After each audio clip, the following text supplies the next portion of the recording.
ಇನ್ನು ಕಾಂಗ್ರೆಸ್ ಮನೆಯ ಪಟ್ಟದಾಟಕ್ಕೆ ತಾತ್ಕಾಲಿಕ ಬ್ರೇಕ್ ಬಿದ್ದಿದೆ.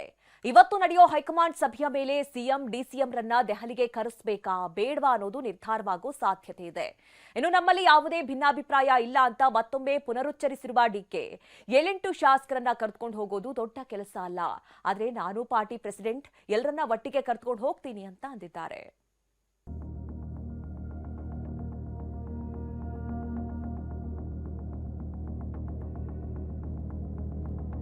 ಪಟ್ಟದ ಆಟಕ್ಕೆ ಹೈಕಮಾಂಡ್ ತಾತ್ಕಾಲಿಕ ಬ್ರೇಕ್. ಶೀಘ್ರದಲ್ಲೇ ಸಿಎಂ ಡಿಸಿಎಂಗೆ ಬುಲಾವ್ ಸಾಧ್ಯತೆ. ಕಾಂಗ್ರೆಸ್ ಮನೆಯ ಪಟ್ಟದಾಟಕ್ಕೆ ತಾತ್ಕಾಲಿಕ ಬ್ರೇಕ್ ಬಿದ್ದಿದೆ. ಅಧಿವೇಶನ ಮುಗಿದ ಬಳಿಕ ಮತ್ತೆ ಕುರ್ಚಿ ಕಿಚ್ಚು ಭುಗಿಲೇಳೋ ಸಾಧ್ಯತೆ ಇದೆ. ಅಷ್ಟರಲ್ಲಿ ಕಿತ್ತಾಟಕ್ಕೆ ಮದ್ದೆರೆಯಲು ಹೈಕಮಾಂಡ್ ಪ್ಲಾನ್ ಮಾಡಿಕೊಳ್ತಿದೆ. ಸದ್ಯಕ್ಕೆ ಬೀಸೋದೊಣ್ಣೆಯಿಂದ ಹೈಕಮಾಂಡ್ ಪಾರಾಗಿದ್ದು, ಇದೇ ವಾರದಲ್ಲಿ ಸಿಎಂ ಡಿಸಿಎಂರನ್ನ ದೆಹಲಿಗೆ ಕರೆಸಿ ಮಾತನಾಡುವ ಸಾಧ್ಯತೆ ಇದೆ. ಇದೆಲ್ಲವೂ ಇವತ್ತು ನಡೆಯುವ ಹೈಕಮಾಂಡ್ ನಾಯಕರ ಸಭೆ ಬಳಿಕ ನಿರ್ಧಾರವಾಗಲಿದೆ. ಇವತ್ತು ಸಂಜೆ 5 ಗಂಟೆಗೆ ಸೋನಿಯಾ ಗಾಂಧಿ ನಿವಾಸದಲ್ಲಿ ಕಾಂಗ್ರೆಸ್ ಸಂಸದೀಯ ಸಭೆ ನಡೆಯಲಿದೆ. ಎಐಸಿಸಿ ಅಧ್ಯಕ್ಷ ಮಲ್ಲಿಕಾರ್ಜುನ ಖರ್ಗೆ, ಸೋನಿಯಾ ಗಾಂಧಿ, ರಾಹುಲ್ ಗಾಂಧಿ, ಕೆಸಿ ವೇಣುಗೋಪಾಲ್ ಮತ್ತು ಸುರ್ಜೇವಾಲಾ ಭಾಗಿಯಾಗಲಿದ್ದಾರೆ. ರಾಜ್ಯದ ವಿದ್ಯಮಾನಗಳ ಬಗ್ಗೆ ನಾಯಕರು ಚರ್ಚೆ ನಡೆಸಲಿದ್ದಾರೆ. ನಾಯಕತ್ವ ಬದಲಾವಣೆ ವಿಚಾರದಲ್ಲಿ ಹೈಕಮಾಂಡ್ ಎಚ್ಚರಿಕೆ ಹೆಜ್ಜೆ ಇಡ್ತಿದೆ. ಸ್ಥಿತಿಗತಿಗಳ ಬಗ್ಗೆ ವರದಿ ತರಿಸಿಕೊಂಡಿರುವ ಹೈಕಮಾಂಡ್ ಜಾತಿವಾರು ಸಮೀಕರಣ ಸೇರಿ ಹಲವು ಮಾಹಿತಿಗಳನ್ನು ಸಂಗ್ರಹಿಸಿದೆ. ಸ್ವಲ್ಪ ಯಾಮಾರಿದ್ರೂ ಕಾಂಗ್ರೆಸ್ಗೆ ಹೊಡೆತ ಬೀಳುತ್ತೆ ಅಂತ ಲೆಕ್ಕಾಚಾರ ಹಾಕಿರೋ ಕಾಂಗ್ರೆಸ್, ತಮಿಳುನಾಡು, ಕೇರಳ ರಾಜ್ಯಕ್ಕೂ ಎಫೆಕ್ಟ್ ಆಗುತ್ತೆ ಅಂತ ಬದಲಾವಣೆ ಮಾಡೋಕೆ ಹಿಂದೇಟು ಹಾಕ್ತಿದೆ ಎನ್ನಲಾಗಿದೆ. ಹೀಗಾಗಿ ನಾಯಕತ್ವ ಬದಲಾವಣೆ ಮಾಡಬೇಕಾ, ಕೆಪಿಸಿಸಿ ಮತ್ತು ಸಂಪುಟಕ್ಕೆ ಸರ್ಜರಿ ಅಷ್ಟೇ ಮಾಡಬೇಕಾ ಅಂತ ಸದ್ಯದ ಬೆಳವಣಿಗೆ ಗಮನದಲ್ಲಿಟ್ಟುಕೊಂಡು ಹೈಕಮಾಂಡ್ ನಾಯಕರು ಇವತ್ತು ಚರ್ಚೆ ನಡೆಸೋ ಸಾಧ್ಯತೆ ಇದೆ. ಹೀಗಾಗಿ ಇಂದಿನ ಹೈಕಮಾಂಡ್ ಮೀಟಿಂಗ್ ತೀವ್ರ ಕುತೂಹಲ ಮೂಡಿಸಿದೆ. ಇನ್ನು ಇದೇ ವೇಳೆ ದೆಹಲಿಗೆ ಹೋಗುವ ಬಗ್ಗೆ ಪ್ರತಿಕ್ರಿಯಿಸಿರೋ ಡಿಸಿಎಂ ಡಿಕೆ ಶಿವಕುಮಾರ್, ನೋಡೋಣ ಎಂದಿದ್ದಾರೆ. ನನಗೆ ನೋಡಬೇಕು, ನಾನು ಚೀಫ್ ಮಿನಿಸ್ಟರ್ ಮತ್ತೆ ಮಾತಾಡ್ತೀವಿ, ಈಗೂ ಮಾತಾಡಿದ್ದೀವಿ, ಮುಂದಕ್ಕೂ ಮಾತಾಡ್ತೀವಿ. ಯಾಕೆಂದ್ರೆ ನಾವೊಂದು ಆಲ್ ಪಾರ್ಟಿ ಮೀಟಿಂಗು ಕಂಪಲ್ಸರಿ ಕರಿಬೇಕಾಯ್ತದೆ. It is a must. ಅದಕ್ಕೆ ನಾನು ದೆಹಲಿಲೇ ಕರಿಬೇಕು ಅನ್ನೋದು ನನ್ನ ವೈಯಕ್ತಿಕ ಅಭಿಪ್ರಾಯ. 7-8 ಶಾಸಕರನ್ನ ಕರೆದುಕೊಂಡು ಹೋಗೋದು ದೊಡ್ಡ ಕೆಲಸವಲ್ಲ, ನಾನು ಬೆನ್ನಿಗೆ ಚೂರಿ ಹಾಕುವವನಲ್ಲ ಎಂದ ಡಿಸಿಎಂ ಡಿಕೆ ಶಿವಕುಮಾರ್.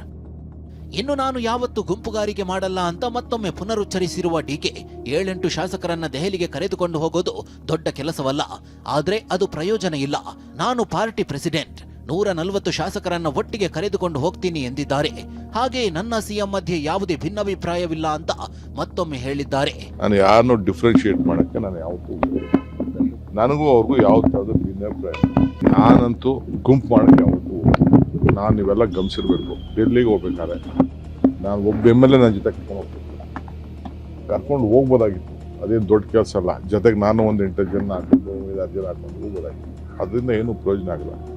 ನಾವು ಒಂದು ಸ್ಥಾನದಲ್ಲಿ ಇರೋರು, ಪಾರ್ಟಿ ಪ್ರೆಸಿಡೆಂಟ್ ಅಂದರೆ I am like A father figure, I may be Young. ಎಲ್ಲರನ್ನೂ ಒಟ್ಟಿಗೆ ತೆಗೆದುಕೊಳ್ಬೇಕು. ನನಗೆ 140 ಜನ ನನಗೊಂದೇ. ಸೊ ನನ್ನ ಬದುಕು ಆ ರೀತಿ.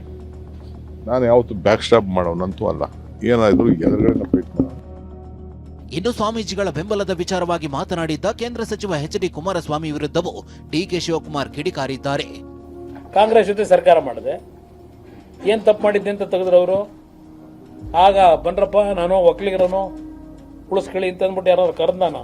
ನಾನು ಎಲ್ಲ ಸಮಾಜದ ಪರಮ ಪೂಜ್ಯ ಸ್ವಾಮೀಜಿಗಳಿಗೆ ಮನವಿ ಮಾಡೋದು. ಪಾಪ ಕುಮಾರಣ್ಣಂಗೆ ಮಠ ಹೆಂಗಾಯ್ತು, 2ನೇ ಮಠ. ಸ್ವಾಮೀಜಿಯವರು ಇಲ್ಲದೆ ಹೋದರೆ ಚೀಫ್ ಮಿನಿಸ್ಟರ್ ಆಗ್ತಿರೋ ದೇವೇಗೌಡರು.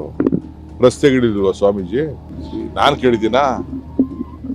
ನಾನು ಯಾವ ಸ್ವಾಮೀಜಿನ ಬೆಂಬಲ ಕೇಳಿಲ್ಲ. ಭಾಳ ದೊಡ್ಡವರು, ಅವ್ರಿಗೆ ಯಾರು ಆಶೀರ್ವಾದ ಬೇಡ ಅವ್ರಿಗೆ. ಅವರು ಮಠ ಯಾವತ್ತೂ ಉಪಯೋಗಿಸ್ಕೊಳ್ಳಿಲ್ಲ, ಒಕ್ಕಲಿಗರ ಸಂಘ ಉಪಯೋಗಿಸ್ಕೊಳ್ಳಿಲ್ಲ, ಜಾತಿ ಉಪಯೋಗಿಸ್ಕೊಳ್ಳಿ. ಅವರೆಲ್ಲ ಭಾಳ ದೊಡ್ಡವರು. ಹೈಕಮಾಂಡ್ ಅಂತ ಹೇಳೋಕೆ ಅರ್ಧ ಇಡ್ಲಿ ತಿನ್ಬೇಕಿತ್ತ? ವಿರಾಮವಲ್ಲ, ಮುಸುಕಿನ ಗುದ್ದಾಟ ಅಂತ ಜೋಶಿ ಲೇವಡಿ. ಬ್ರೇಕ್ಫಾಸ್ಟ್ ಮೀಟಿಂಗ್ ಬಗ್ಗೆ ಲೇವಡಿ ಮಾಡಿರೋ ಕೇಂದ್ರ ಸಚಿವ ಪ್ರಹ್ಲಾದ್ ಜೋಶಿ, ಒಗ್ಗಟ್ಟು ಏನೂ ಇಲ್ಲ, ಬಾವಿಗೆ ತಳ್ಳಲು ಒಬ್ಬರಿಗೊಬ್ಬರು ನೋಡ್ತಿದ್ದಾರೆ. ಹೈಕಮಾಂಡ್ ಎನ್ನಲು ಅರ್ಧ ಇಡ್ಲಿ ತಿನ್ಬೇಕಿತ್ತ ಅಂತ ಕಾಲೆಳೆದಿದ್ದಾರೆ. ವಿರಾಮ ಬಿದ್ದಿಲ್ಲ, ಮುಸುಕಿನ ಗುದ್ದಾಟ ನಡೆದಿದೆ ಅಂತ ಜೋಶಿ ಹೇಳಿದ್ದಾರೆ. ಇಬ್ರು ಒಬ್ಬರನ್ನೊಬ್ಬರನ್ನ ವೆಲ್ನಾಗ ದೂಗಿಸ್ಬೇಕಂತ ನೋಡ್ತಾ ಇದ್ದಾರೆ. ಆಲ್ ಈಸ್ ನಾಟ್ ಅಲ್ಲ, ವೆಲ್ ಅಂದ್ರೆ ಬಾವಿ. ಆ ವೆಲ್ನೊಳಗೆ ಯಾರನ್ನೇ ಅವಕಾಶ ಸಿಕ್ಕರೆ ಒಬ್ಬರನ್ನೊಬ್ಬರನ್ನ ಕೆಡಬೇಕು ಅಂಥೇಳಿ ವಿಚಾರ ಮಾಡಿಕೊಂಡು ಷಡ್ಯಂತ್ರವನ್ನು ಮಾಡ್ತಾ ಇದ್ದಾರೆ. ಹೊರಗೆ ಬಂದು ಆಲ್ ಈಸ್ ವೆಲ್ ಅಂದರೆ ಹೈಕಮಾಂಡ್ ಅಂತ ಹೇಳಲಿಕ್ಕೆ ಒಂದು ಅರ್ಧ ಇಡ್ಲಿ ತಿನ್ಬೇಕಾಗಿತ್ತು.